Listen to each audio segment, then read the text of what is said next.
আসসালামু আলাইকুম ওয়া রাহমাতুল্লাহ। জামাতের আমির ডক্টর শফিকুর রহমান তার ভোট প্রদান করেছেন এবং সাংবাদিকদেরকে তার প্রতিক্রিয়া জানিয়েছেন।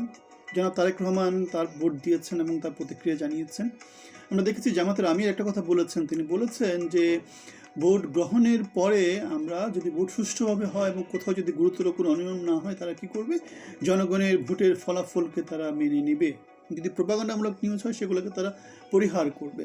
বাংলাদেশের সমাজে যে সূক্ষ্ম কারচুপি, স্থূল কারচুপির যে প্রচারণাগুলো আছে, নির্বাচনের ভোট যেভাবে গ্রহণযোগ্য না করে তারা একে অন্যকে দায়ী করতো, সেই সংস্কৃতি থেকে বেরিয়ে আসার জন্য জামাতের আমির সুষ্ঠু ধারার কথা বলেছেন।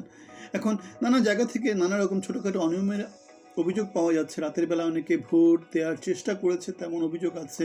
টাকা পয়সা প্রচুর বিলি হয়েছে, তারও ছোটোখাটো অভিযোগ পাওয়া গেছে।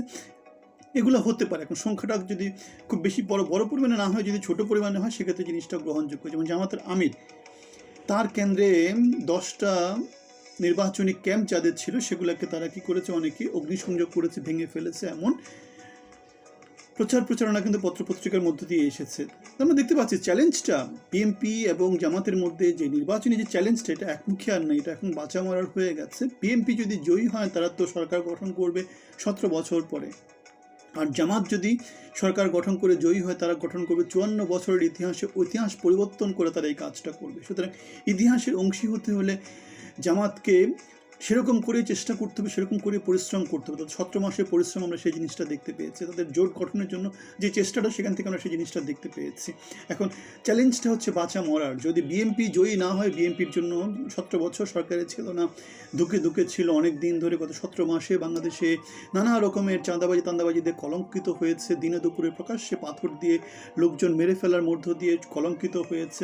সুতরাং তাদের পিছনে এখন আওয়ামী লীগের সন্ত্রাসীরা ঐক্যবদ্ধ হয়েছে। সুতরাং বিএনপি এবং আওয়ামী লীগ মোটামুটি ক্ষমতায় থাকলে তারা ক্ষমতা কেন্দ্রিক দল, তাদের পিছনে ক্ষমতার লুবি যারা আছে তারা ঐক্যবদ্ধ হয়। সুতরাং এখন বিএনপিকে তারা ভবিষ্যতে ক্ষমতায় যাবে এমন মনে করে যারা বিএনপির পিছনে ঐক্যবদ্ধ হয়েছে, তারা এখন কি হবে? তারা যদি বিএনপি জয়ী না হয়, তারা আবার নতুন একটা দলকে খুঁজবে যাদের পিছনে তারা ঐক্যবদ্ধ হওয়ার চেষ্টা করবে।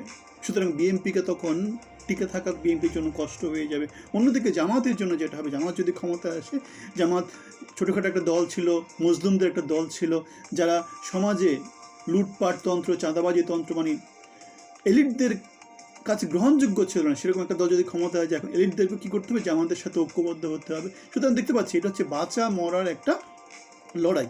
এই লড়াইতে জিততে হলে চেষ্টাটাও তেমন করে করতে হবে। এখন নতুন ভোরের একটা অপেক্ষায় বাংলাদেশ অপেক্ষা করছে। নতুন ভোর কখন আসবে? বিএনপি আসলে কি নতুন ভোর হবে? না, নতুন ভোর হবে না। কেন? বিএনপি 17 বছরের যে আওয়ামী শাসন ছিল, সেটা যেহেতু আওয়ামী লীগের লোকজন যেহেতু বিএনপির পেছনে এখন ঐক্যবদ্ধ হয়েছে, মোটামুটি সেরকম একটা শাসনতন্ত্র প্রতিষ্ঠা করবে। অন্যদিকে জামাত আসলে পুরোপুরি খোল নালচে পাল্টে দেবে। বিপ্লব চালু থাকবে, বিপ্লব উত্তর বাংলাদেশে বিপ্লবের মতো করেই কিছু একটা হবে, যে পরিবর্তন। তোমরা যে জিনিসটা বলেছো, সেই জিনিসটা আমরা চাই না। রাজাকার কে বলেছে? স্বৈরাচার। সুতরাং রাজাকার ওই ওয়ার্ডগুলো এখন কি করছে? সমাজে তার ইম্প্যাক্টটা হারিয়েছে। বরং স্বৈরাচার, ফ্যাসিজম, সেটা প্রচণ্ড ঘৃণিত ওয়ার্ড হয়ে গেছে। আওয়ামী লীগ এবং বিএনপি স্বৈরাচারের ধারক এবং বাহক হিসেবে সমাজে দেখা গিয়েছে। সুতরাং এই অবস্থায় বিপ্লব মানেই হচ্ছে যারা পরিবর্তন চায়, 24-এ যারা পরিবর্তন চেয়েছিল, স্বৈরাচার বিরুদ্ধে আন্দোলন করেছিল, রাজাকার হানাহানি বিভেদের যে সংস্কৃতি ছিল, সেটার বিরুদ্ধে যারা দাঁড়িয়েছিল। সুতরাং বিপ্লবী ভাইয়েরা তাদেরকে ভোটের মাধ্যমে, নিরপেক্ষ একটা ভোটের মধ্য দিয়ে, যে ভোটটা আজকে ভোট দেওয়া হচ্ছে, সেখানে ভোট দিয়ে যোগ্য শাসককে সংসদে পাঠিয়ে বাংলাদেশি বিপ্লবটাকে চালু করতে হবে। জামাতের আমির বলেছিলেন, গত 3টা নির্বাচনে 14, 18 এবং 24 আমরা জেলখানাতে ছিলাম। সুতরাং আমরা এখন মুক্ত হয়েছি। তারা ফাঁসির দড়ি গলা নিয়েছিল। বিএনপি 17 বছর সংগ্রাম করেছিল, দেশে বিদেশে নানা জায়গাতে তারা তাদের নেতৃত্ব পালিয়েছিল, দেশে তারা সংগ্রামের যে বাতিটা সেটা চালু রেখেছিল। সুতরাং এই অবস্থায় এই যে 26-এ যে নির্বাচনটা হচ্ছে, সেই নির্বাচনটা একটা ঐতিহাসিক নির্বাচন। ঐতিহাসিক নির্বাচনে আন্ডারডগ থেকে জামাত অনেক দূর উপরে উঠে এসেছে এবং তারা নতুন ভোরের একটা স্বপ্ন দেখাচ্ছে বাংলাদেশকে। তারা পুরনো যে সিস্টেমটা আছে সেটার বিরুদ্ধে যাওয়ার কথা বলছে। তারা ব্যাংক ডাকাত, লুটপাটকারী, ঋণ খেলাপি, খুনি, এদের বিরুদ্ধে বাংলাদেশকে ঐক্যবদ্ধ হওয়ার স্বপ্ন দেখাচ্ছে।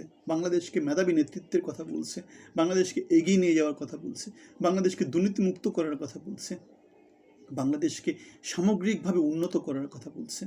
এখন তারা কি করতে পারলো না পারলো সেটা পরের ব্যাপার, তারা একটা সুযোগ পেতে পারে। কেননা একটা সাইকেল আমাদের যেটা ছিল নৌকা ধানের শীষ, সেখান থেকে বিকল্প একটা কিছু বাংলাদেশের সমাজ আশা করতেই পারে বিপ্লব পরবর্তী বাংলাদেশে। এবং বিপ্লবের সাথে যেহেতু এই জিনিসটাও যায়, সুতরাং আমরা বিপ্লবী যেহেতু ধারক এবং বাহক, বিপ্লবকে যেহেতু আমরা প্রমোট করি, সুতরাং আমরা জামাতের বিপ্লবী যে চিন্তা চেতনা, বাংলাদেশের সমাজে যে পরিবর্তন নিয়ে আসার কথা বলছে, সেগুলোকে আমরা সাপোর্ট করছি। আপনাদেরও 11 দলীয় জোট, বাংলাদেশের পক্ষে যারা জোট, সমগ্র বাংলাদেশের হয়ে যারা লড়াই করছে, ঐক্যবদ্ধ বাংলাদেশ, তাদের পক্ষে আপনাদের ভোট চাচ্ছি। আপনারা একটা ভোট বিপ্লবের মধ্য দিয়ে বাংলাদেশের পরিবর্তনটা কন্টিনিউ করেন। আপনাদের সবার জন্য শুভকামনা। সুষ্ঠু নিরপেক্ষ নির্বাচন হোক এবং সেই নির্বাচনে জনগণের প্রতিনিধি ক্ষমতায় আসুক। ছোটোখাটো যে অনিয়মগুলো হচ্ছে সেগুলোকে আমরা ইগনোর করব, কিন্তু বড় অনিয়ম হলে সেটাকে অবশ্যই আমরা প্রতিরোধ করব। আসসালামু আলাইকুম, ভালো থাকবেন।